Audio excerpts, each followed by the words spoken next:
నిన్ను తిరిగారు కదమ్మా, నీతో పాటు తిరిగారు పోలీసులు. ఫారెస్ట్ ఆఫీసుల్లో తిరిగితే ఎట్టుపాతి పెట్టా ఫారెస్ట్ ఆఫీసుల్లో తిరిగితే ఎట్టుపాతి దాంకోనుంటే ఆడించట్టు ఏమన్నా లాక్కునిలో ఏమోనమ్మా నా బిడ్డ పూలమ్మా పులి తినేసింది అమ్మా నా బిడ్డ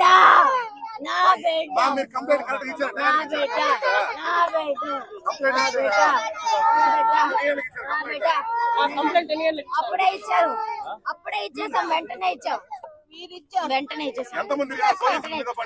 70 మంది అన్నారు, లేరే 70 మంది అన్నారు, ఒక్కరు కానీ లేరు.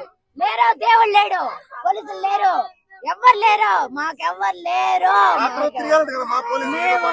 మా ఊర్లో పెంచుకొని మా ఊర్లో పుట్టి ఏడుకొచ్చి ఈ పులి నోట్లో బాగుంటుంది అమ్మా. ఆయన అందుక మెట్ల మీద మీ కారు వేసుకొని వచ్చి కింద నుంచి మెట్లకి కార్ని పైగా పంపించను,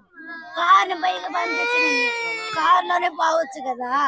నా బిడ్డ రాదట రాశాను. నెల్లూరు జిల్లా కోవూరు మండలం పోతిరెడ్డిపాళెంకు చెందిన దినేష్ శశికళ కుటుంబం కాలినడకన దేవుడి దర్శనం కోసం తిరుమల వెళ్ళగా నిన్న వారి 6 సంవత్సరాల కుమార్తె లక్షిత రాత్రి 8 గంటల ప్రాంతంలో తిరుమలలో చిరుత దాడిలో మరణించిందని కూతురు మృతదేహం ఈ తెల్లవారుజామున కనిపించడంతో వారు కన్నీరు మున్నీరైనారు.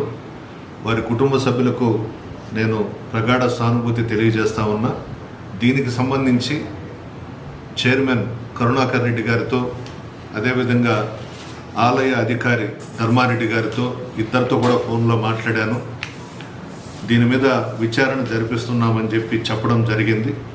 అదేవిధంగా ఆ కుటుంబానికి కూడా తిరుమల తిరుపతి దేవస్థానం తరపున ఆర్థిక సహాయం చేస్తామని చెప్పి కూడా ఇద్దరు చెప్పడం జరిగింది. నాకు కొన్ని అనుమానాలు ఉన్నాయి దీని మీద. క్షుణ్ణంగా పోలీస్ డిపార్ట్మెంటు, తిరుమల తిరుపతి దేవస్థానం వాళ్ళు ఈ తల్లిదండ్రుల మీద కూడా ఎంక్వైరీ జరిపించాలి. నాకెందుకో అనుమానంగా ఉంది. ఆడబిడ్డ విషయం, కూతురు విషయం, ఆ దినేషు శశికళను కూడా గట్టిగా విచారించాలని చెప్పేసి పోలీస్ డిపార్ట్మెంట్ని, ఆలయ అధికారులను కూడా కోరుతా ఉన్నాను. సమగ్రమైనటువంటి విచారణ జరిపించాలి. ఆ పాప ఆత్మకు శాంతి చేకూరాలి.